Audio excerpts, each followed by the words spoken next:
Ngiyakwamukela ke mbukeli eindabeni ze1KZN TV ake sikubhekele lezo ke ehamba phambili obusukwini banamhlanje. Ukhala ngobudedengu umama oshonelwe yingane. Ukhongolose ulungiselela ukukhetha upholo obusha. Kanti Operation Dudula itholeke imvume yokungena eThekwini. Ukhala ngobudedengu ke bomtholampilo wesifazane obelethe umntwana wakhe wase eShona uSinenhlanhla Mhlongo oneminyaka eli-18 wasesikhaleni enyakatho nesifundazwe uthi ke ufuna ubulungiswa ngesehlo esenzeka ngesikhathi ebeletha eThokozani Clinic njengoba ke ashawa umhlengikazi waphinde walimaza umntwana wakhe ekhanda. Nathi ke ngokubona kwakhe kuyisizathu ke esaholela ekutheni umntwana ke adlule emhlabeni. Lona wesifazane ulandise ngomzima adlule kubo ehlukunyezwa kuze ke kushona umntwana wakhe. Lona wesifazane ulandisa ngobuhlungu adlule kubo ngesikhathi eyobelethe eThokozani Clinic esesikhaleni. Uthi washaywa, wasatshiswa, waphinde walinyazela umntwana wakhe umhlengikazi wayembelethisa esebenzisa isikere. Naso ukuthi ikono kwaba yimbangela yokudlula komntwana wakhe emhlabeni. Short the time wahluleka ukungitetisa ngoba wa-invite amanye amanesi kwathi wayena wayephethe isikere ngoba wazi walentunja eselibona ikhanda lengane selivelile uyena owangisika ngoba izathu futhi ukuthi angishaye wafike wangiqhumisa ngesibhakela la eduze kwendlebe ethi uzama ukuthi ngiphushe. Le time bethi ngiphushe bayangitshela ukuthi uyafuna yini uhamba ingane yakho usuyigoqe ngamaphepha lawa amhlophe. Ngesikhathi ke ikhanda lengane selivelile ingasikhathi ke esethatha isikero ethi uzama ukunezezela oba wangisika kawu2 ngesikere kanti kwesibili uzobe sesika nengane la ngemuva. Ugogo umntwana uthi konke okwenziwa umhlengikazi wakubona kanti wambona umhlengikazi emsika ngesikero kanti ikhanda lomntwana laselivele kakhulu. Ikhanda lengane laselivele ngabona ukuthi unesi uyazama ukuthi amnezezele ukuze akwazi ukuthi ikhanda lengane likwazi ukuthi ingane iphume. Baza ngabaza bangitshela ukuthi neke ingane indaba ithulile kodwa mengibuza kumawayo ukuthi emva kwami ingane yakhala kathathu ngenxa yokudideka ngokungiphethe ngaleso sikhathi abazange bebe khona ukungitshela ukuthi why ingane ithulile. Ngizokubona mina sengisekhaya segeza umntwana eselungiselela ukuthi siyomfihla ngolesihlanu ekseni ukuthi umntwana ulimele mengimkhumula isigqoko sasigcwele igazi uma ngimphendula ikwaphuma igazi ngamakhala mengimphendula ikhathi eyayisekhanda lakhe. Ubese sola umhlengikazi ngokubalutha ukuthi abahambe naye umntwana unciphisa izindleko zomngcwabo. Uthi naye ngenxa yokudideka wavuma kanti uzofika ekhaya abone ukuthi umntwana usikekile ekhanda. Ubese enxusa umnyango wezempilo esifundazweni ukubungenelele kulolu daba. Akazange akuveze lutho kuphela nje wangitshela ukuthi eneke uyazwelana nami ubebona ukuthi eneke ngoba sesehlelwe isimo esikanje simthatha umntwana somfihla ngaleso sikhathi for indleko zokuthi eneke kuzoba nezindleke ezenzima kakhulu. Ngifisa ukuthi umnyango wezempilo usukumele phezulu kakhulu lolu daba ngoba uma ukuthi kokuqala kwenzeke mina kusazophinda kwenzeke ngenxa yokuthi nekunobudedengu obukhono okhulumela umnyango wezempilo esifundazweni kwaZulu-Natal uphawule kanje. Lolu daba selifikile endlebeni zomnyango wezempilo futhi udaba esizolisukumela kakhulu ukuze sithole ukuthi ngabe kwenzekeni kodwa akulona udaba esingakwazi ukuthi silidingede nabezindaba ngenxa yokuthi sekudaba olubike emaphoyiseni. Ezindabeni ze1KZN TV kubika uZamando Sicele esikhaleni.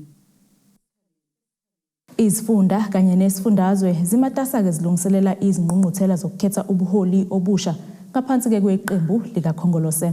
Enye ke ingqungquthela ebhekwe ngabomvu eyesifunda iMusadladla nalapho kuzobe kubangisana uMduduze Mhlongo obeyimeya yomasipala uMhlathuze kanye ke noThembeka Mchunu owakwaba imeya yesifunda eKing Cetshwayo.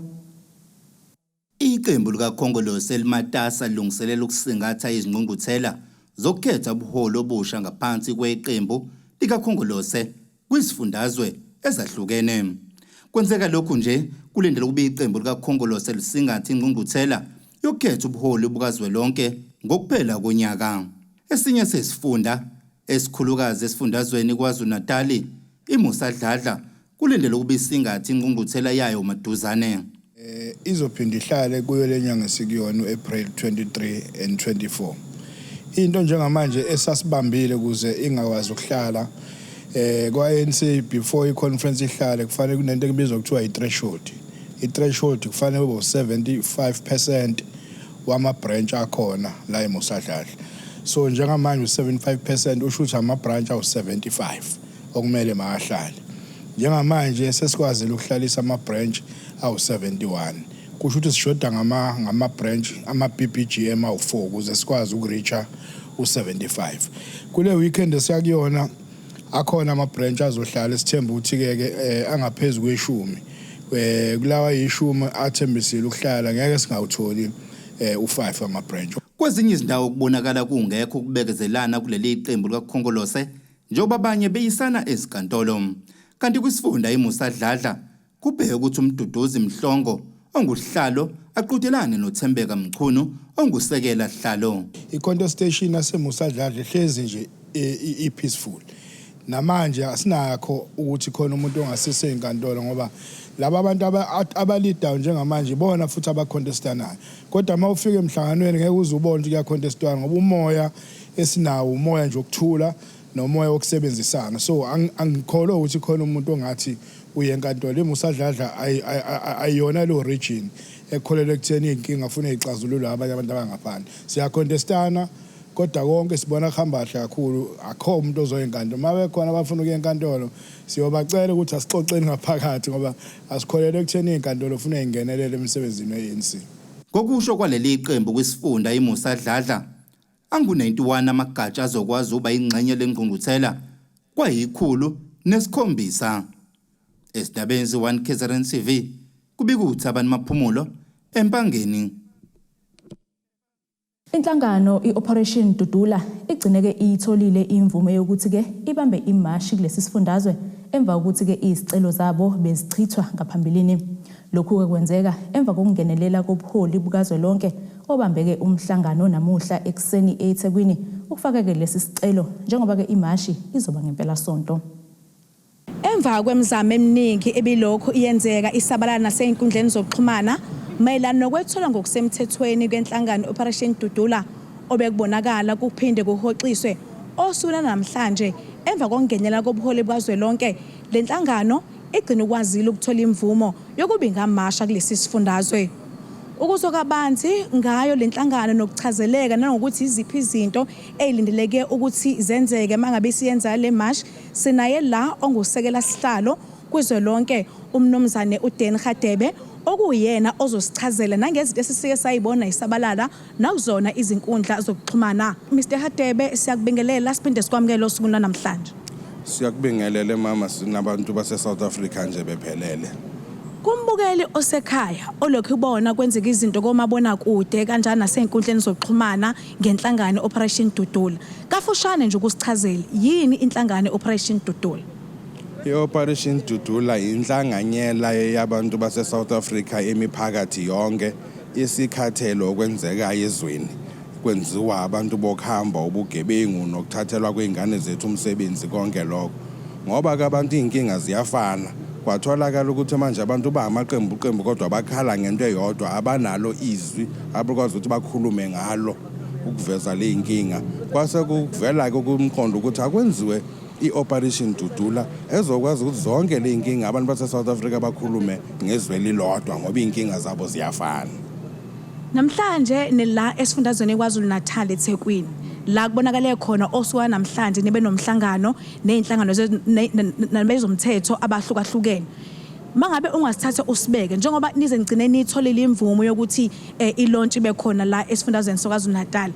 Kwanixoxile emhlanganweni iziphi izinto ebekade ivimba ukuthi nithole imvumo? No bekungekho kuthena okukhulu ukuthi bebeyisaba nje besaba into engekho besaba into abangayazi. Ngoba nje into ezincane bebefuna ukuzazi ukuthi bayengakho abantu abazayo sinabo zine zokuvikela ezanele ukuthi sivikele ukuthi abantu bethu bangathinteki noma kungabe khona umonakalo okwenziwayo. kodwa ke angivumi ukuthi nako lokuhlehliswa kweviki eliphelile yahlehliswa ngoba kwakuyinto ababeyithathe kancane base bethola ukuthi amanani abantu abazobe betheleka phakathi edrobheni amalungiselelo abawenzile awanele base bexoxisana ukuthi hayi ngcono siyimiswe lento sikwazi ukubuyela emuva siyokwenza amalungiselelo anele for azomelana nenani labantu abazayo. Kwezinto ezisuke yithinta ulwazi lolu enisuke nisebenzela phezukwalo sibonile esifundazweni saseGona la khona bekade ngena nasendaweni eyisola ukuthi zidayisa idakamizwa mhlambe uma ungasibriefa nje ukuthi ulwazi enisuke nilisebenzisa noma enisuke nilitholile iyiphi indlela nilisebenzisa ngayo nokuthi nisebenzisa yiphi ukulandelela ukuthi kuyilona kungabe bese kuba ukuthi mhlambe nisebenzela entweni enisuke nizwile.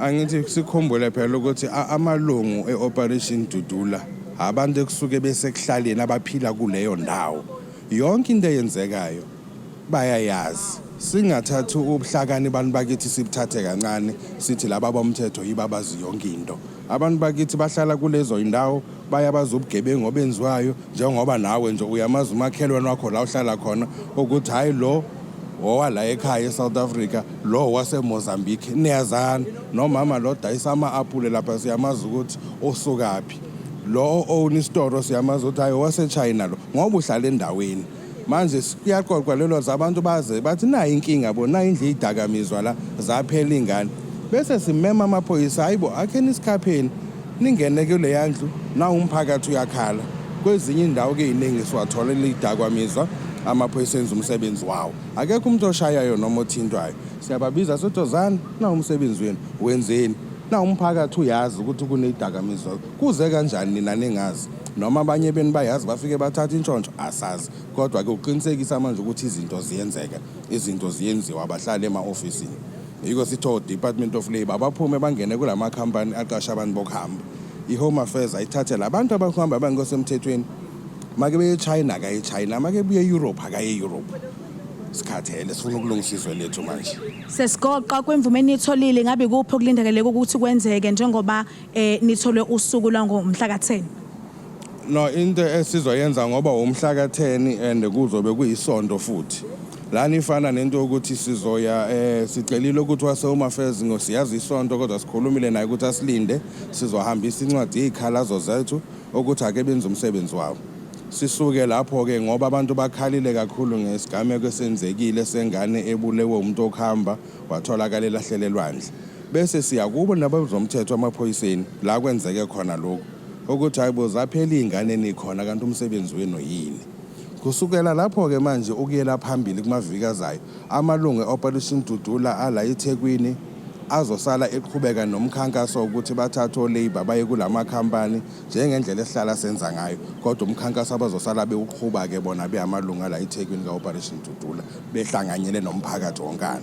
Siyabonga kakhulu baba ngesikhathi sakho. Siyabonga mama.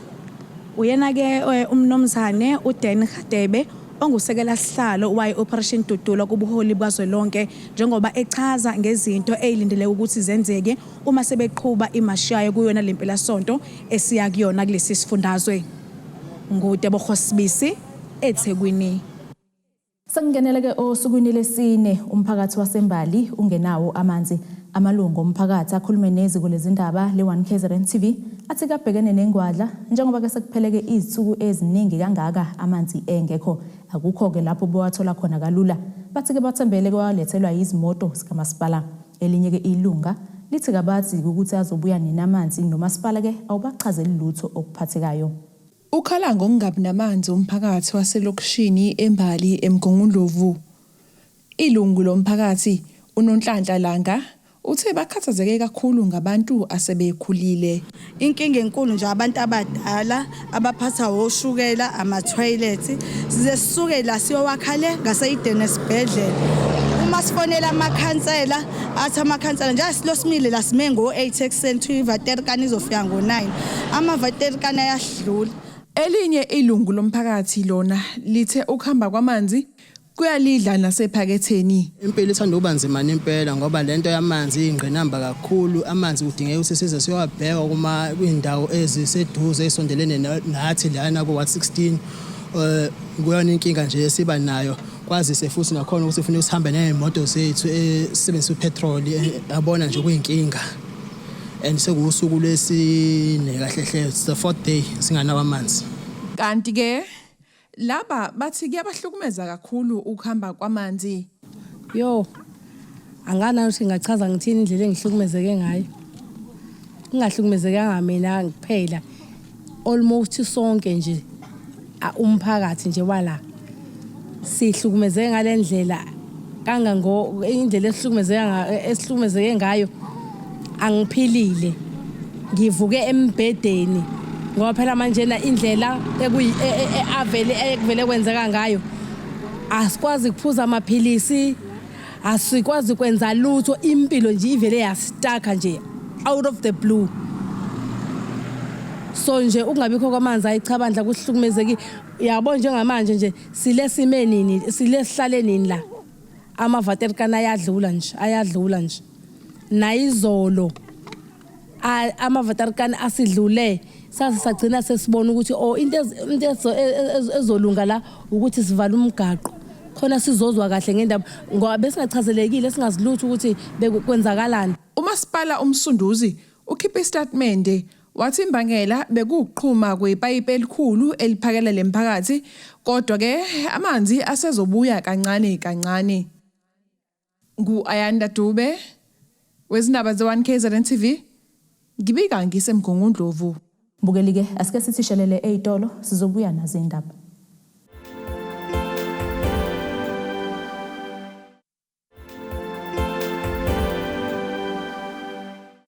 Asiphinde sikwamukeleke mbukeli usabukele zona indaba ze1KZN TV sikukhumbuze lezo ezithe sahamba phambili. Ukhala Ngobudedengu umama Ushonelwe Yingane. Ukhongolose ulungiselela ukukhetha upholo obusha. Kanti Operation Dudula itholeke imvume yokungena eThekwini. Kulendeleyo ukuba ke kusasa imeya yeTheku uMxolisi Khawunda ibambeke isithangami nabezindaba ukuchaza kabanzi ngendlela eyaphambili ngodaba ke lokuqoka komphathi walomasipala emva kokubhuntsha kwawo osukwini lwayizolo.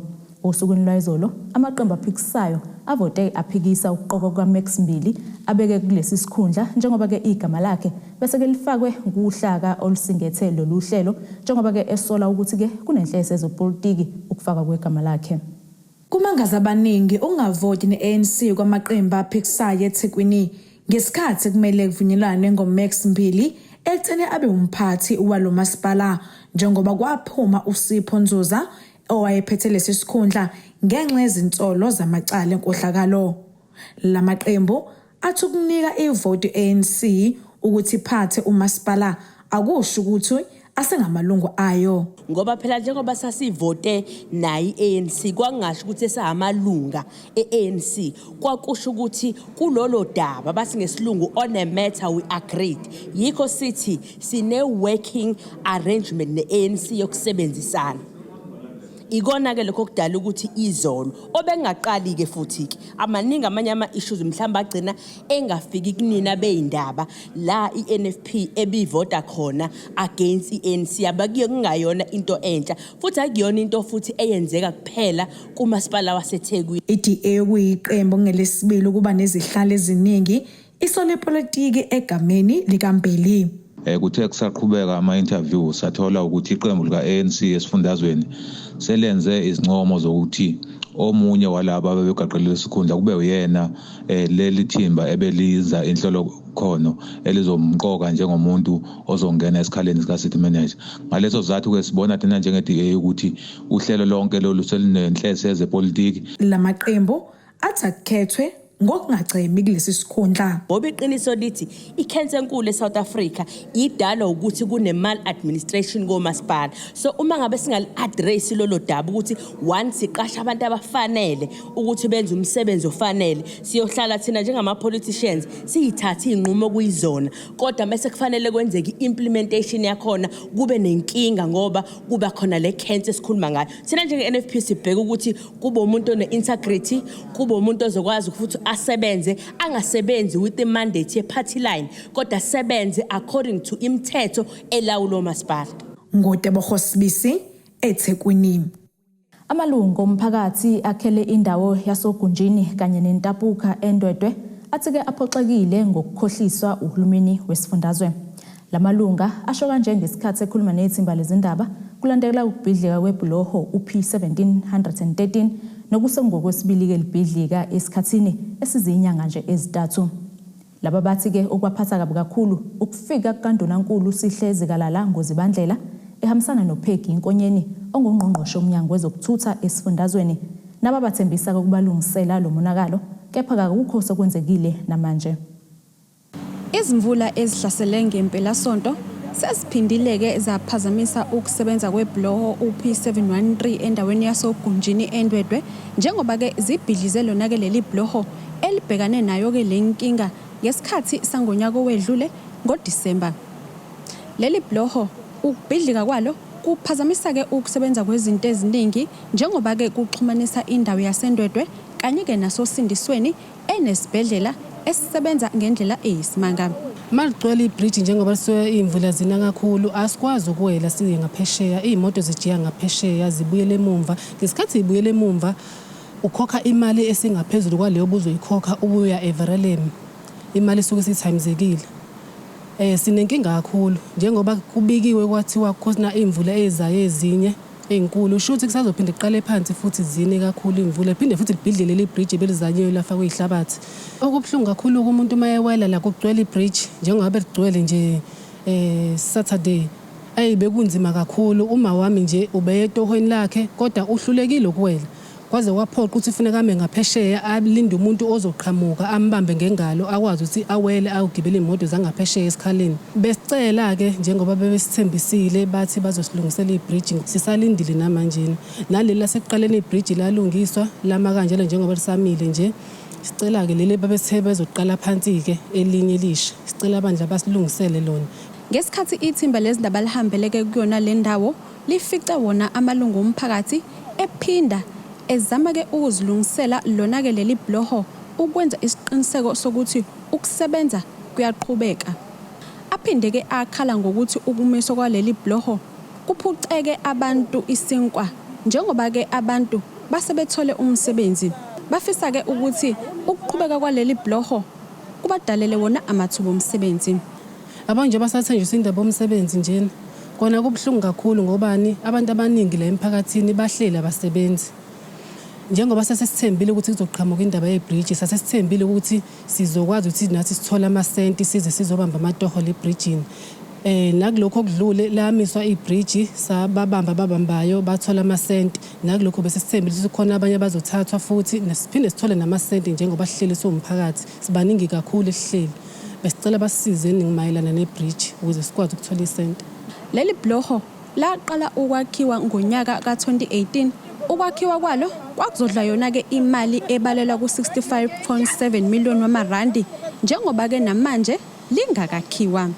Abemboni yezokuthutha abasebenzisa wona lo mzila bathi ke nakuba zikhona ezinye indlela zokuhamba kepha lokhu kungadala udlame lwezamatekisi. Ngesikhathi sesigibelana nomunye association ila ozothola khona ukuthi odriver bethu sebenza izinto ezirong emzileni wabanye abantu. Uyabona bese kuba nezinkinga. So nje ubona saze savala kanje umphakathi wawuvela uthi asambe soxoxisana nabafowethu bakazama ukulungisa. Yebo abafowethu esihleli kahle nabo ayikho inkinga. Kodwa sikubuka lokho kuzokhanda ubutha phakathi kwethu. Ngesikhathi sesithatha imoto zethu sikhweze emzileni wabo akukho right lokho. Estatementeni esithunyelwe okhomela umnyango wezokuthutha esifundazweni baveza ke ukuthi sekunethimba elijutshelwe ukulungisa lapha ngokusheshsha.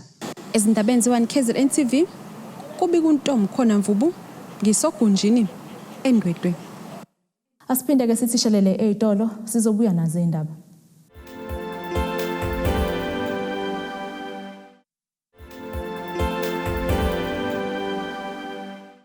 Asiphinde sikwamukele mbukeli usabukele zona indaba zo1KZN TV asikubhekele lezo ezithe zahamba phambili. Ukhala Ngobudedengu umama Ushonelwe Yingane. Ukhongolose ulungiselela ukukhetha upholo obusha. Kanti Operation Dudula itholeke imvume yokungena eThekwini. Ake sibheke engosini yezomnotho.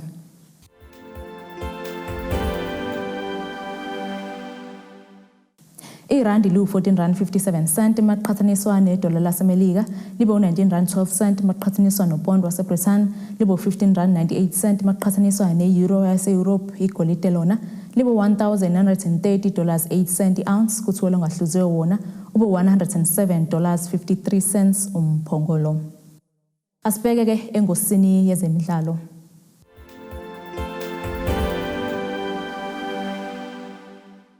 Emidlalweni we-DStv Premiership namuhla kusihlwa iKaizer Chiefs izokwamukela ke ETS Galaxy eFNB Stadium. Kuzokhumbuleka ukuthi ke izibufana ziya kulomdlalo nje emva kokuthola ke umphumela omuhle ngempelasonto ngesikhathi ke inqoba kwiChippa United nokuyenzeke yabuyela embangweni wesicoco se-DStv Premiership. Uma ke iChiefs iunqoba lomdlalo izonciphisa ke igebe elikhona phakathi kwayo neSundowns elokhu ke izihole njalo kwi-DStv Premiership. Nasike isimo sezulu esingalindeleka.